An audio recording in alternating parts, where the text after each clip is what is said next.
Welcome to A1 Telugu first news. ముందుగా headlines చూద్దాం. పరకామణి దొంగతనాన్ని సమర్థించిన జగన్, క్షమాపణ చెప్పాలన్న బుచ్చి రాంప్రసాద్. అవినీతికి ఆదిపురుషుడు జగన్ రెడ్డేనని తీవ్ర విమర్శ. వైసీపీ హయాంలో 2 కోట్ల విలువైన తలనీలాల స్మగ్లింగ్ జరిగిందని ఆరోపణ. దేవుడి సొమ్ము దోచేసిన వారిని ప్రజలు క్షమించరని హెచ్చరిక.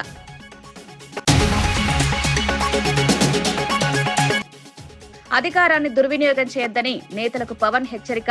మంగళగిరిలో పదవీ బాధ్యతా సమావేశంలో జనసేన నేతలకు దిశానిర్దేశం. యువతకు సరైన వేదికగా జనసేనను నిలపాలన్నదే లక్ష్యం. జాతీయ దృక్పథంతో ప్రాంతీయ పార్టీని స్థాపించాలన్న పవన్.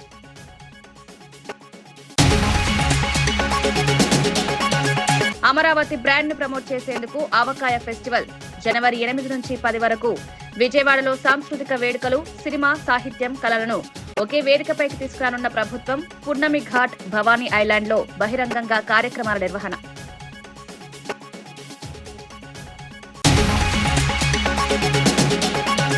వివిధ శాఖల పనితీరుపై సీఎం చంద్రబాబు సమీక్ష. తరచూ తాగునీటి పరీక్షలు చేపట్టాలి. 3 రీజియన్లలో డీ అడిక్షన్ సెంటర్లు. ప్రజల కోణంలో ఆలోచించే ప్రభుత్వం సేవలందించాలి.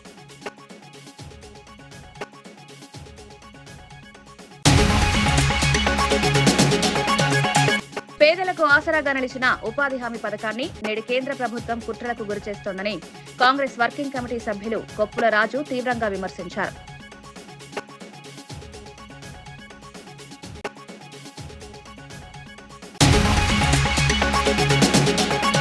ఏపీ సచివాలయంలో ముఖ్యమంత్రి చంద్రబాబు నాయుడు అధ్యక్షతన 56వ CRDA అథారిటీ సమావేశం జరిగింది.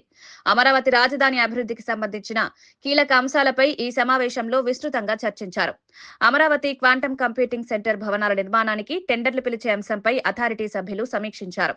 రాజధానిలో అఖిల భారత సర్వీస్ అధికారుల నివాసాలు, న్యాయమూర్తుల నివాసాల వద్ద చేపట్టాల్సిన అదనపు నిర్మాణాలపై కూడా చర్చ జరిగింది. AP CRDA Amaravati development corporation పాలనా వ్యయానికి మంజూరు అంశాన్ని అథారిటీ పరిశీలించింది. కేంద్ర ఆయుష్ మంత్రిత్వ శాఖకు చెందిన యోగా, న్యాచురోపతి సెంటర్ నిర్మాణం, పలు భూ కేటాయింపులపై మంత్రుల ఉపసంఘం తీసుకున్న నిర్ణయాలను సమీక్షించారు.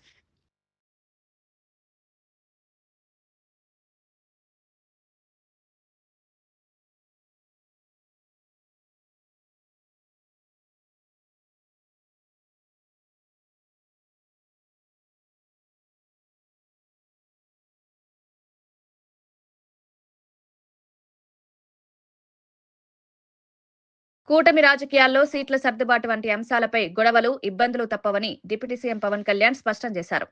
రాజకీయ కూటములు ఏర్పడినప్పుడు అభిప్రాయ భేదాలు రావడం సహజమని, వాటిని సమర్థంగా ఎదుర్కోవాల్సిన అవసరం ఉందన్నారు. కార్యకర్తలు ఈ పరిస్థితులకు మానసికంగా సిద్ధంగా ఉండాలని సూచించారు.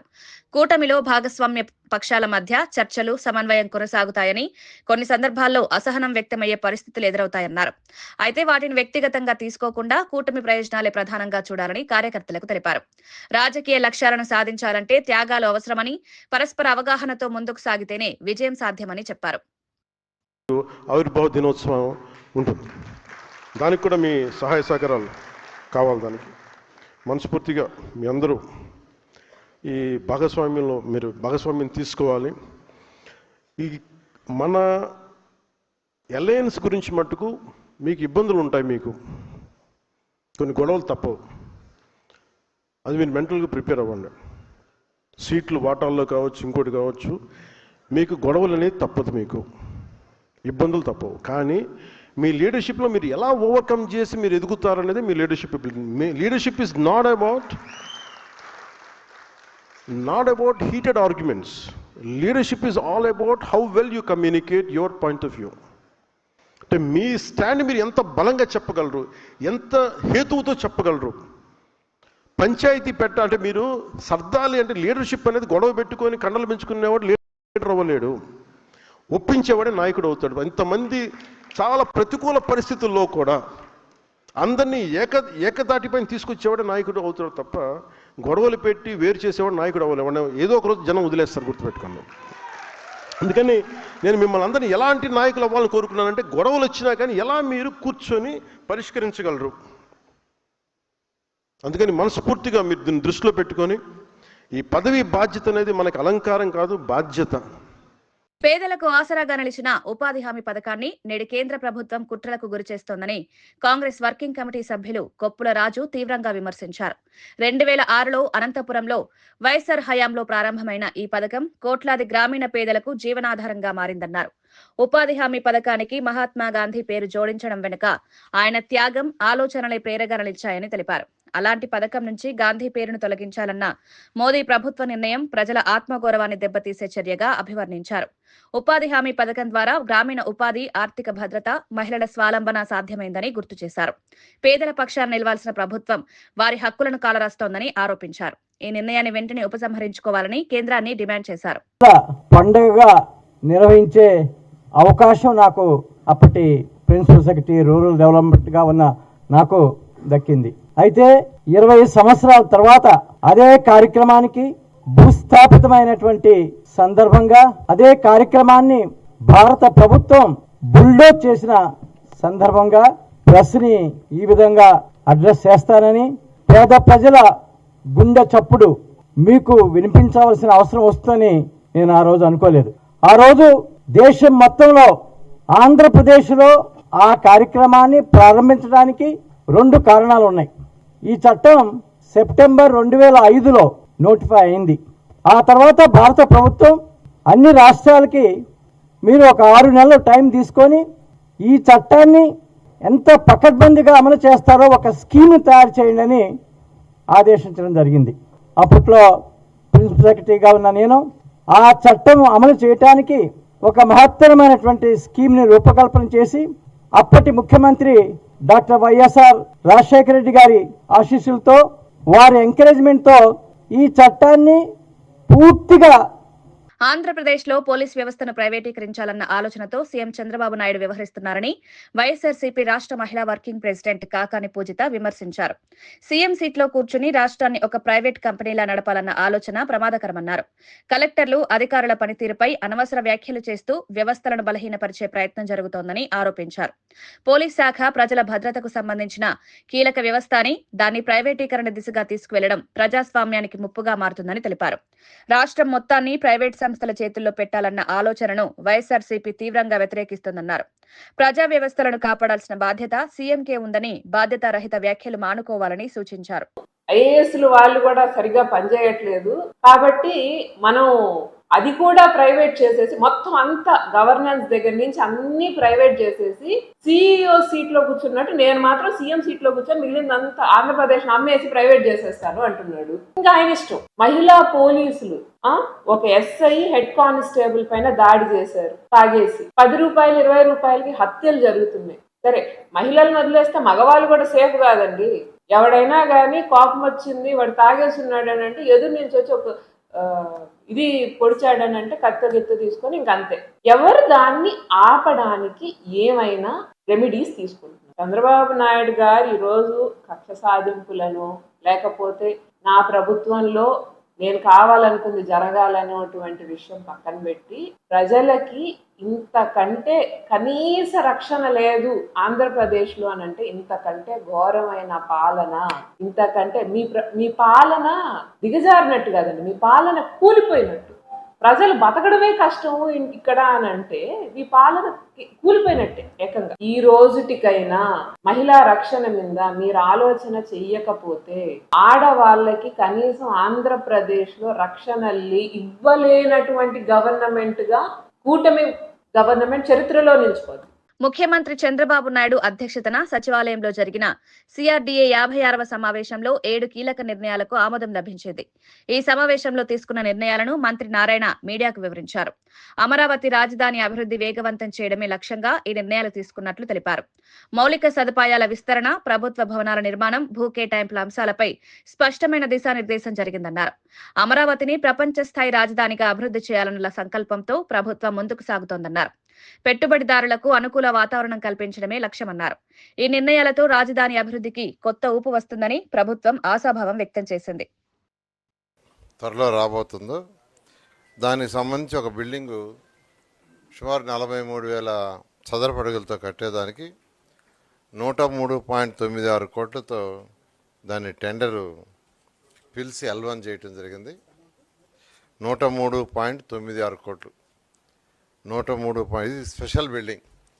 అంటే ఏదైతే అక్కడ క్వాంటమ్ వ్యాలీ మిషన్స్ అవి పెడతారో దానికి కొన్ని కండిషన్స్ ఉన్నాయి యాక్చువల్గా. ఆ కండిషన్స్ ప్రకారం టెక్నికల్ వాళ్ళు ఇచ్చిన డిజైన్ ప్రకారం చేసేది ఇది. దాన్ని ఈరోజు అథారిటీ యాక్సెప్ట్ చేస్తుంది. అది 2 ఏకర్స్లో ఆ బిల్డింగ్ కడతారు. అంతేకాకుండా క్వాంటమ్ వ్యాలీలో ఏదైతే బిల్డింగ్స్ డిజైన్ చేశారో దాంట్లో 2 బిల్డింగ్స్ని ఇమీడియట్గా టేకప్ చేయమని ముఖ్యమంత్రి గారు ఆదేశించారు. ఒక 2 బిల్డింగ్స్ వెంటనే సిఆర్డీ వాళ్ళు దాన్ని టేకప్ చేస్తారు. అదేవిధంగా ఐఏఎస్ ఆఫీసర్ల యొక్క బంగళాలకు సంబంధించి కొంత ఇన్ఫ్రాస్ట్రక్చర్కి సంబంధించి, అంటే ఇంటర్నల్ ఇన్ఫ్రాస్ట్రక్చర్, దానికి సంబంధించి 115 యూనిట్లు, దానికి 105.52 crores యాక్చువల్గా ఈరోజు శాంక్షన్ చేయటం జరిగింది. 109.52 కోట్లు. తర్వాత నాబార్డ్ ఏదైతే 7,500 కోట్లు శాంక్షన్ చేసి 1,502 crores రిలీజ్ చేసింది. దాంట్లో ఒక 100 crores యాక్చువల్గా ఈ యొక్క CRD ADS administrative services and office ఎక్స్పెండిచర్స్కి ఒక 100 crores యూటిలైజ్ చేసుకునేటట్టుగా పర్మిషన్ ఇవ్వడం జరిగింది. అదేవిధంగా గ్రూప్ ఆఫ్ మినిస్టర్స్ మీట్ అయ్యి ల్యాండ్స్కి సంబంధించి ఈరోజు 3 డెసిషన్లు తీసుకున్నారు. ఒకటి, మినిస్ట్రీ ఆఫ్ ఆయుష్ వాళ్ళు ఒక ఆయుష్కి సంబంధించిన ఒక యూనివర్సిటీని యాక్చువల్గా ఎస్టాబ్లిష్ చేస్తారు. హాస్పిటల్ అది దానికి 23.127 ఎకరాలు శాఖమూరు విలేజ్లో ఇవ్వటం జరిగింది. అది 60 yearsకి ₹1 లీజ్ కింద ఇవ్వటం జరిగింది. మినిస్ట్రీ ఆఫ్ ఆయుష్ వాళ్ళు దాదాపు 750 కోట్ల రూపాయలు ఖర్చు పెట్టి అక్కడ ఇండియాలో వన్ ఆఫ్ ది బెస్ట్ చేస్తామని వాళ్ళు చెప్పడం జరిగింది. దాని మీద ఈరోజు ఆ ల్యాండ్ ఇవ్వటం జరిగింది. అదేవిధంగా సదరన్ గ్లోబల్ హోటల్స్ వాళ్ళకి అంతకుముందు 2 acres ఇచ్చినాం. అదేవిధంగా ఓం సాయి భగవాన్ సాయి వాళ్ళకి హయత్ అసోసియేషన్తో ఒక 4 acres ఇచ్చినాం. అది చిన్న ల్యాండ్ ప్రాబ్లం ఉంటే ఆ ల్యాండ్ని మార్చి వేరే ల్యాండ్ ఇవ్వటం జరిగింది. వేరే ల్యాండ్. ఈ విధంగా ఈరోజు అమరావతి క్యాపిటల్ సిటీలో ఈ ల్యాండ్స్ గురించి డెసిషన్ తీసుకోవడం జరిగింది. ఇది కాకుండా ఫ్లడ్కి సంబంధించి అమరావతి క్యాపిటల్ సిటీ సేఫ్గా ఉండాలని ఆ రోజు నెదర్లాండ్స్ వాళ్ళ దగ్గర డిజైన్ చేయించాం. ఎందుకంటే నెదర్లాండ్స్ వాళ్ళు ఈ వాటర్ దాంట్లో దే ఆర్ ఎక్స్పర్ట్స్. అంటే సీ లెవెల్ కంటే వాళ్ళ యొక్క టౌన్ కింద అంటారు. టౌన్లో మొత్తం విత్ రివర్స్ అంటారు. అందువల్ల ఏంటంటే ఆ ఎక్స్పర్ట్స్ కాబట్టి వాళ్ళ దగ్గర డిజైన్ చేయించాం. వాళ్ళు కొండవీటి వాగు ఒకటి, పాలవాగు, గ్రావిటీ కెనాల్ 3 కెనాల్స్ని ప్రపోజ్ చేశారు. 6 రిజర్వాయర్లు ప్రపోజ్ చేశారు. ఇది కాకుండా ఇన్ అడిషన్ టు దట్, అంటే ఎంత ఫ్లడ్ వచ్చినా ఈ రిజర్వాయర్లో ఈ కెనాల్స్లో స్టాక్ అయినా ఇబ్బంది ఉండదు.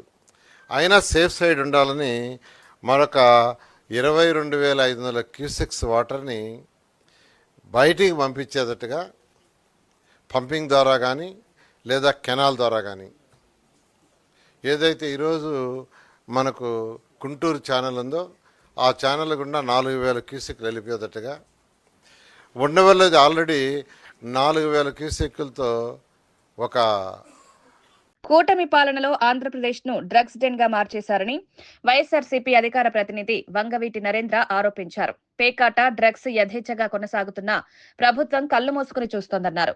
విద్య, వైద్య రంగాలను పక్కన పెట్టి అధికార పార్టీ నేతల కోసం సంపద సృష్టించడమే లక్ష్యంగా పాలన సాగుతోందని విమర్శించారు. టీడీపీ సీనియర్ నేతల కనుసన్నల్లోనే డ్రగ్స్ దందా నడుస్తోందని ఆరోపించారు. అందుకే పోలీసుల చర్యలు తీసుకోవడం లేదన్నారు. వైఎస్ఆర్సీపీ హయాంలో సెబ్ ద్వారా గంజాయి, డ్రగ్స్ పై కఠిన చర్యలు తీసుకున్నామని గుర్తు చేశారు. ప్రస్తుతం మంత్రి నారా లోకేష్ నియోజకవర్గంలోనే డ్రగ్స్ విచ్చలవిడిగా లభిస్తున్నాయన్నారు. యువత భవిష్యత్తుతో చెలగాటమాడుతున్న ఈ పాలనపై ప్రజలు త్వరలో గుణపాఠం చెప్తారని హెచ్చరించారు. సంపద సృష్టిస్తాం అని చంద్రబాబు నాయుడు గారు చెప్పినట్టుగా ఆయన రాగానే ఫస్ట్ జీవో ఏమి ఇచ్చారు తెలుసా అండి? పేకాట క్లబ్బులు మీరు ఓపెన్ చేసుకోవచ్చు, యథేచ్ఛగా మీరు పేకాట ఆడుకోవచ్చు. క్లబ్ బయట మేము ఇక్కడ రిక్రియేషన్ అనేది హైకోర్టు ఆదేశాలతో నడిపిస్తున్నాము అని రాశారు. రిక్రియేషన్ అంటే ఏంటండి చెప్పండి? అది ఒక ఫ్యామిలీ మెంబర్షిప్ ఉండి వాళ్ళకి ఏమన్నా ఆటలు గాని లేదా ఏమన్నా సంబంధించినటువంటి ఫంక్షన్స్ చేసుకోవడం కానీ అట్లాంటివి జరగాలి. కానీ పేకాట క్లబ్బుల్ని చేసుకోమని ఎక్కడ కూడా రిక్రియేషన్ క్లబ్ లో వాటి యొక్క కండిషన్స్ లో ఎక్కడ లేదండి. కానీ వాళ్ళంతా యథేచ్ఛగా చేశారంటే దీని వెనక ప్రభుత్వ హస్తం లేదా? ప్రభుత్వ హస్తం లేకుండానే దాదాపు నిన్న రైడ్ జరిగినప్పుడు 280 మందిని పట్టుకుంటాం. దాదాపు 120 కార్లు, 150 కార్లు, 50 బైకులు, ఇంత మందిని పట్టుకుని 50 లక్షల దాకా క్యాష్ పట్టుకోవడం జరిగింది. ఎక్కడ మీడియా పరంగా బయటికి ఎందుకు రావట్లేదండి? ఎందుకంటే మీరు దీనిలో మీ వ్యక్తులు లేకపోతే, అధికార పార్టీ యొక్క అండదండలతో కనుక జరగకపోతే మీరు దీన్ని ఎందుకు బయటికి తీసుకురావట్లేదు? తప్పనిసరిగా మీరు బయటికి తీసుకెళ్లాలని చెప్పని వైఎస్ఆర్ కాంగ్రెస్ పార్టీ తరఫున మేము డిమాండ్ చేస్తున్నాం. ఎన్ని రకాలుగా మీరు క్లబ్బుల్ని నడిపిస్తున్నారు, ఎన్ని చోట్ల నడిపించి ముఖ్యంగా రాష్ట్రంలో ఈ యొక్క నీచమైన దందాలకు మీరు ఒడిగడుతున్నారు. ఇదేనా మీరు సృష్టిస్తున్నటువంటి సంపద? రాష్ట్రాన్ని దౌర్భాగ్య పరిస్థితులకు తీసుకెళ్లి ఎందుకు పనికి రాకుండా యువతని మటు డ్రగ్స్ కి, పెద్దవాళ్ళని ఇటు పేకాట క్లబ్బులకి చేసి ఏం చేద్దాం అనుకుంటున్నారండి చంద్రబాబు నాయుడు గారు? మీరు ఈ రాష్ట్ర భవిష్యత్తును ఏం చేద్దాం అనుకుంటున్నారు? తప్పనిసరిగా ఈ యొక్క పేకాట క్లబ్బులు గన కరెక్ట్ గా పోలీసు వ్యవస్థ దీన్ని పట్టించుకుని పనిచేసే పోలీసుల్ని పక్కన పడేయటం, మీకు అనుకూలంగా ఉన్న పోలీసుల్ని రెడ్ బుక్ అమలుకి వాడుకోవడం, ఇలా చేయటం చేస్తామనేది ఎంతవరకు కరెక్ట్? మీరు ఈ యొక్క వ్యవస్థని సక్రమంగా ఉపయోగించి ఈ యొక్క డ్రగ్స్ ని గాని, ఈ పేకాట క్లబ్బులు గాని అరికట్టకపోతే వైఎస్ఆర్ కాంగ్రెస్ పార్టీ తరఫున తప్పనిసరిగా మేము కోర్టు ద్వారానే డైరెక్షన్స్ తీసుకొచ్చి ఆ వ్యవస్థల్ని పనిచేసే దిశగా తీసుకెళ్తామని చెప్పని మేము స్పష్టంగా తెలియజేసుకుంటున్నాం. జోగులాంబ గద్వాల జిల్లాలో ఇసుక మాఫియా యథేచ్ఛగా సాగుతోందని తెలంగాణ జాగృతి అధ్యక్షురాలు కల్వకుంట్ల కవిత తీవ్ర ఆరోపణలు చేశారు. వందలాది టిప్పర్లు ఇసుక తరలిస్తుండగా ముఖ్యమంత్రి రేవంత్ రెడ్డి ఫోటోలను వాహనాలపై పెట్టుకుని దందా కొనసాగిస్తున్నారని విమర్శించారు. ఈ అక్రమ వ్యాపారం వెనుక ప్రభుత్వ పెద్దల అండదండలు ఉన్నాయని ఆరోపించారు. ఇసుక మాఫియా కారణంగా స్థానిక ప్రజలు తీవ్ర ఇబ్బందులు ఎదుర్కొంటున్నారని తెలిపారు. నదులు, పర్యావరణం నాశనమవుతుండగా ప్రభుత్వం స్పందించకపోవడం దురదృష్టకరమన్నారు. సీఎం పేరు వాడుకుని అక్రమాలు జరగడం ప్రభుత్వ వైఫల్యానికి నిదర్శనమని విమర్శించారు. వెంటనే ఇసుక అక్రమాలపై కఠిన చర్యలు తీసుకోవాలని, బాధ్యులపై కేసులు నమోదు చేయాలని కవిత డిమాండ్ చేశారు. సొంత జిల్లా కాకపోయినా ఈ రాష్ట్రంలో ఒక భాగమై లిటరసీ లేనందుకు మీరు కంప్లీట్ గద్వాల స్కూల్ సిస్టమ్ని, మా కర్మకు మీరే విద్యాశాఖ మంత్రి కాబట్టి కంప్లీట్ గద్వాలలో ఉన్నటువంటి ఖాళీ ఉపాధ్యాయ పోస్టులను నింపాలి, అవసరమైనంత ఎక్కువ పాఠశాలలు పెట్టాలి. చాలా దారుణంగా ఉంది. 10వ తరగతిలో ఒక రిజల్ట్ వస్తుంది, ఇంటర్మీడియట్ పోయే వరకు మొత్తం పడిపోతుంది.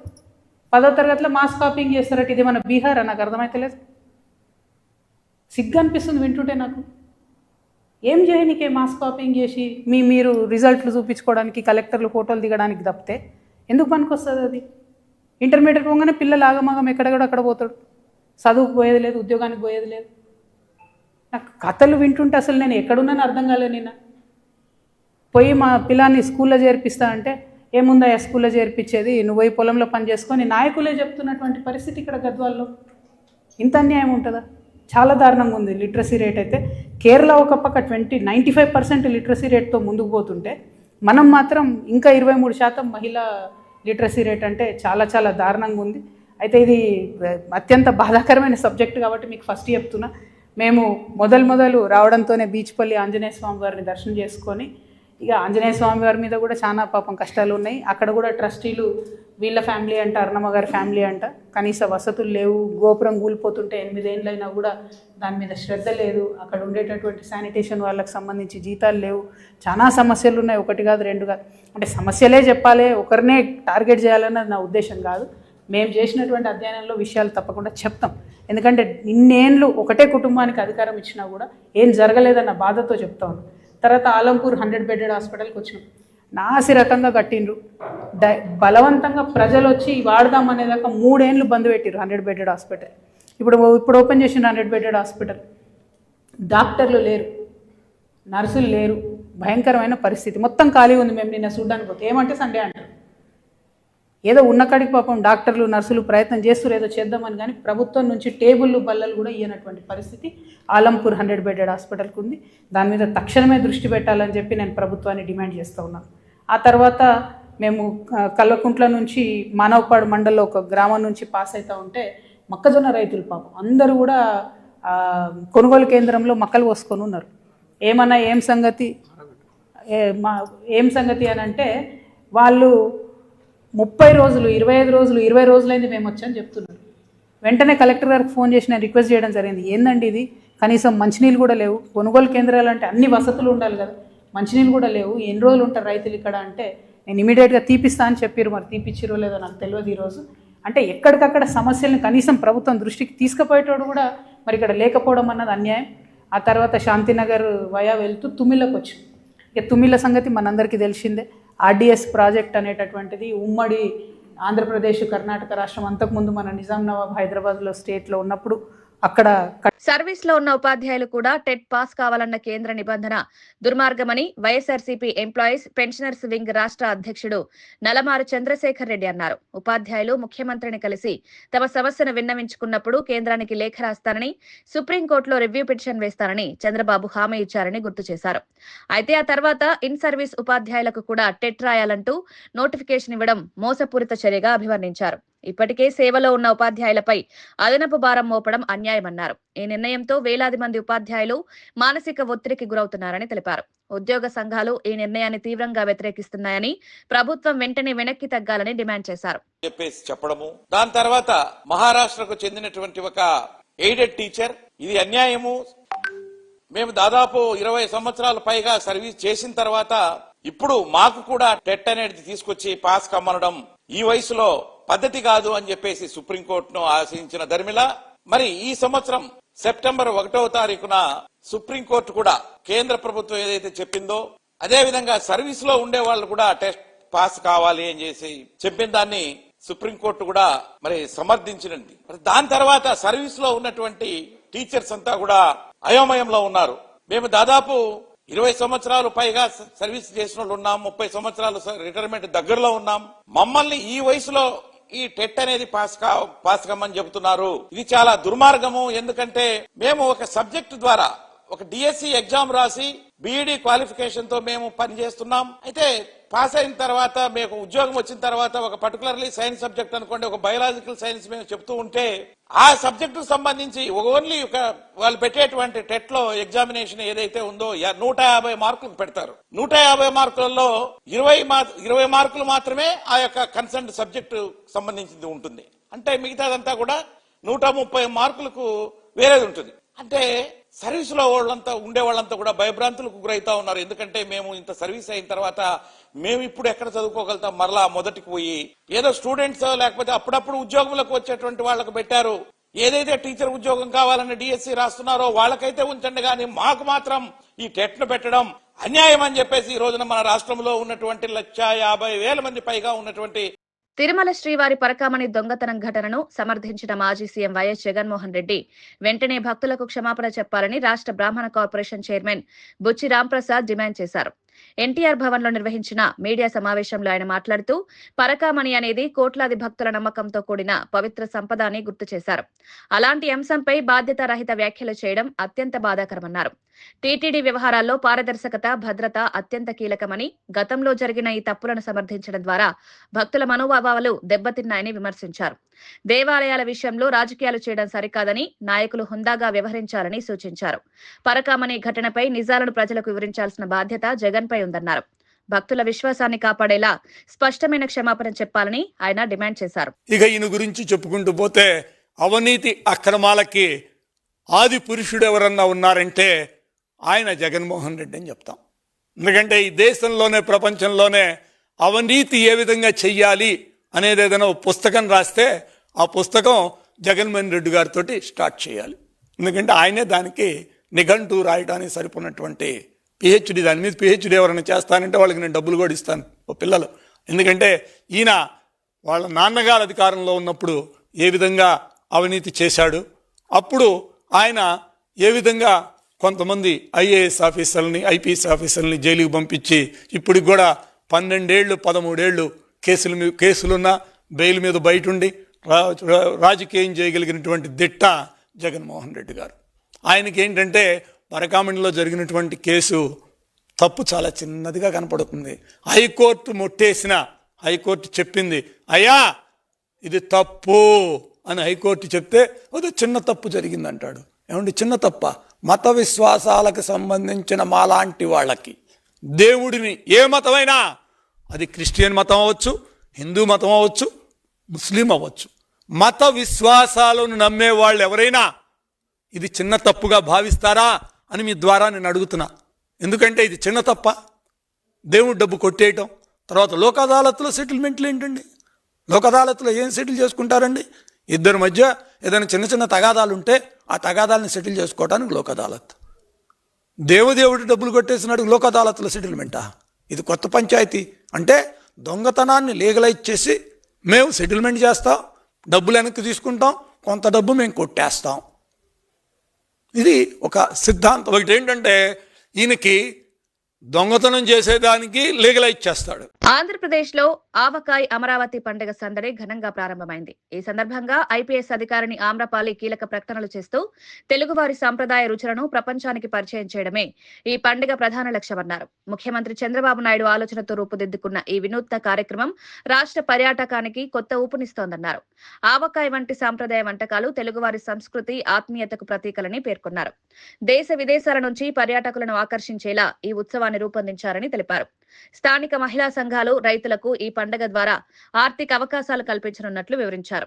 ఆవకాయ్ పండుగ అమరావతికి ప్రత్యేక గుర్తింపును తీసుకువస్తుందని అధికారులు ఆశాభావం వ్యక్తం చేస్తున్నారు.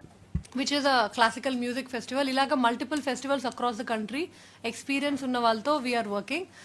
The plan is that the event will be happening January 8th to 10th. లో ఈ వీకెండ్ విజయవాడలో అవుతుంది. And this is the beginning. The plan is to build the brand over time so that it becomes major tourism landmark in the whole country. Festival మనము విజయవాడలో plan చేస్తున్న festival పేరు Avakai Amaravati festival. This will be a celebration of literary and film traditions of Andhra Pradesh and Telugu. So దీనికోసము team works అనే ఒక కంపెనీతో we are working. So they are the same people who already organise Jaipur lit fest, బనారస్లో కబీరా అని ఇప్పుడు ఈరోజు వరకు అయితే ఉండింది, ఈరోజు అయిపోయింది. Which is a classical music festival. ఇలాగ multiple festivals across the country. Experience ఉన్న వాళ్ళతో we are working. The plan is that the event will be happening January 8th to 10th. లో ఈ వీకెండ్ విజయవాడలో అవుతుంది. And this is the beginning. The plan is to build the brand over time so that it becomes major tourism landmark in the whole country. Christmas పండుగను సినీ నటుడు దళపతి విజయ్ ఎంతో ఆత్మీయంగా జరుపుకున్నారు. స్వయంగా కేక్ కట్ చేసి చిన్నారులకు తినిపిస్తూ వారితో సంతోషంగా సమయం గడిపారు. ఈ సందర్భంగా తీసిన ఫోటోలు, వీడియోలు సోషల్ మీడియాలో విస్తృతంగా వైరల్ అవుతున్నాయి. అభిమానులతో పాటు చిన్నారులతో విజయ్ కలిసిమెలిసి ఉండడం అందరినీ ఆకట్టుకుంటోంది. పండగల సమయంలో సమాజానికి సానుకూల సందేశం ఇవ్వాలన్న ఉద్దేశంతోనే ఈ కార్యక్రమంలో పాల్గొన్నట్లు ఆయన సన్నిహితులు తెలిపారు. విజయ్ సాధారణ వ్యక్తిలా పిల్లలతో మమేకమవడం అభిమానుల్లో మరింత ఆదరణ పెంచుతోంది. క్రిస్మస్ అనేది ప్రేమ, ఐక్యతకు ప్రతీక అని విజయ్ వ్యాఖ్యానించారు. సెలబ్రిటీలు సామాజిక బాధ్యతను గుర్తించి ఇలాంటి కార్యక్రమాల్లో పాల్గొనడం సమాజానికి ప్రేరణగా నిలుస్తుందని అభిమానులు ప్రశంసలు కురిపిస్తున్నారు.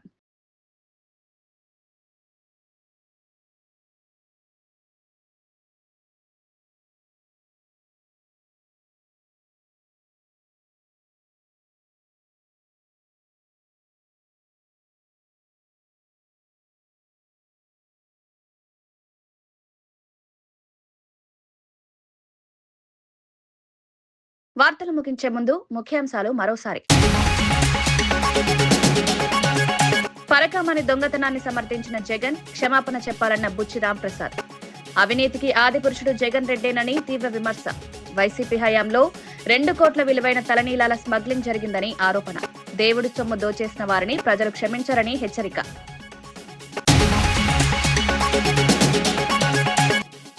అధికారాన్ని దుర్వినియోగం చేయొద్దని నేతలకు పవన్ హెచ్చరిక. మంగళగిరిలో పదవీ బాధ్యతా సమావేశంలో జనసేన నేతలకు దిశానిర్దేశం. యువతకు సరైన వేదికగా జనసేనను నిలపాలన్నదే లక్ష్యం. జాతీయ దృక్పథంతో ప్రాంతీయ పార్టీని స్థాపించాలన్న పవన్.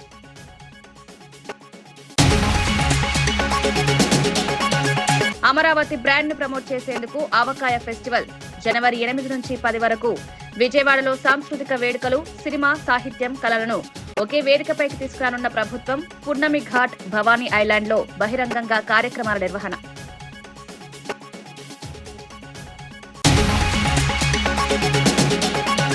వివిధ వివిధ శాఖల పనితీరుపై సీఎం చంద్రబాబు సమీక్ష. తరచూ తాగునీటి పరీక్షలు చేపట్టాలి. 3 రీజియన్లలో డీ అడిక్షన్ సెంటర్లు. ప్రజల కోణంలో ఆలోచించే ప్రభుత్వం సేవలందించాలి.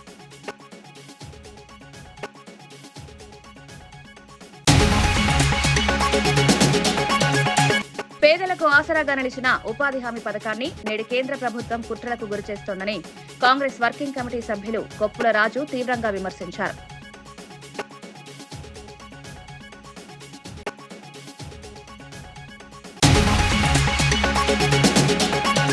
ఇవి ఈనాటి వార్తా విశేషాలు. మరో బులెటిన్లో మళ్ళీ కలుద్దాం. నమస్కారం.